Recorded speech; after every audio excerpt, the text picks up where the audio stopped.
नमस्कार विद्यार्थी मित्रांनो, मी आहे तुमचे ट्रेनर चंचल येवले आणि आज तुमच्यासाठी बाजूला या अर्थाने आपण इंग्लिशमध्ये वेगवेगळे शब्द यूज करत असतो.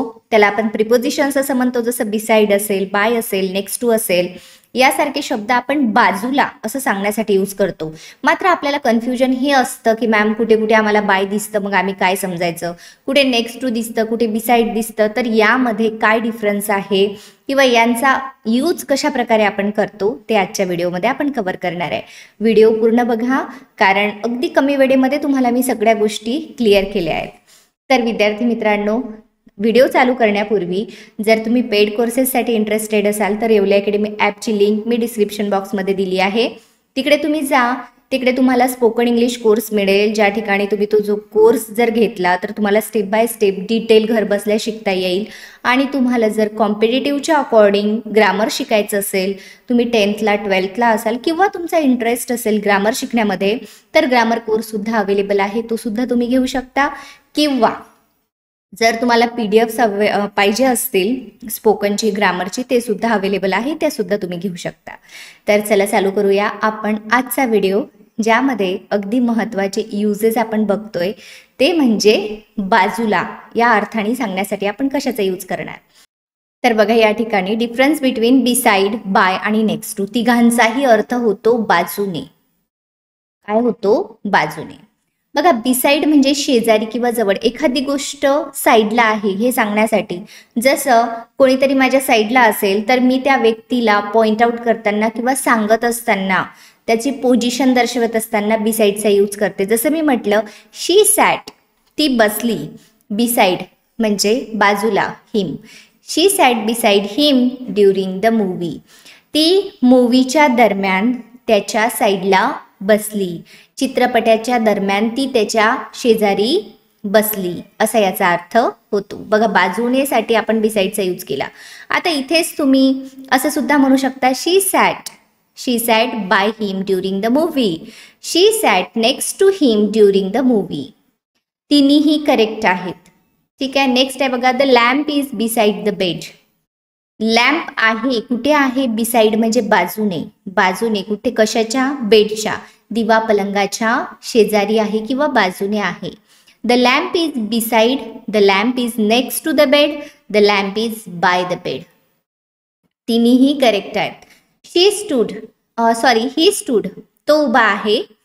ही stood beside his brother in the photo.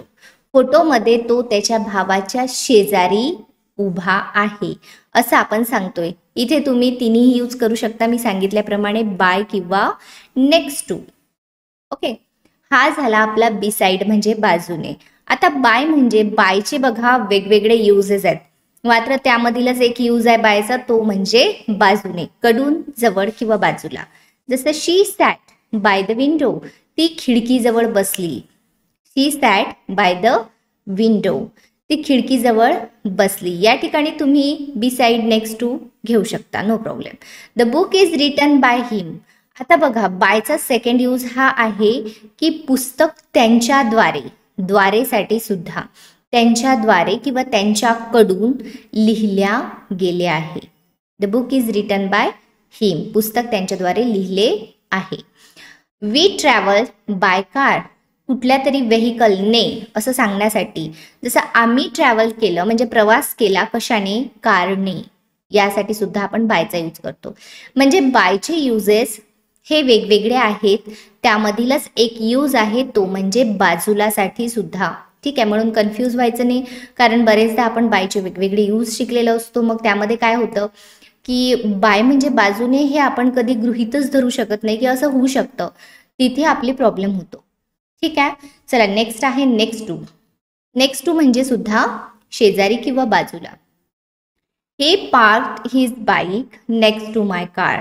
त्याने आपली बाईक माझ्या कारच्या शेजारी पार्क केली किंवा कारच्या बाजूने पार्क केली. बाजूनेसाठी आपण नेक्स्ट टू यूज केलंय. आता इथे सुद्धा जसं मी तुम्हाला सांगितलं त्या पद्धतीनं तुम्ही बिसाइड किंवा बायचा यूज करू शकता. The school is next to the hospital. शाळा रुग्णालयाच्या शेजारी आहे किंवा बाजूला आहे. She sat next to her best friend. ती आपल्या सर्वात चांगल्या मित्राच्या शेजारी बसली. She sat next to her best friend, तिच्या बेस्ट फ्रेंडच्या शेजारी ती बसली. नेक्स्ट टूचा यूज केला आपण बाजूला सांगण्यासाठी.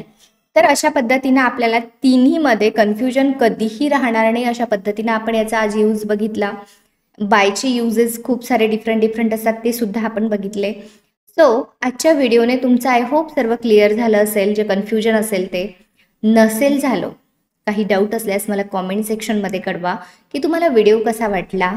आणि अशाच नवनवीन व्हिडिओसाठी या चॅनलला सबस्क्राईब करायला, बेल आयकॉनला प्रेस करायला विसरू नका, जेणेकरून मला नवीन व्हिडिओज बनवायला इन्स्पिरेशन मिळेल. तर या ठिकाणी आपण थांबू, भेटू इन नेक्स्ट व्हिडिओमध्ये. तोपर्यंत keep practising everyone. Thank you so much.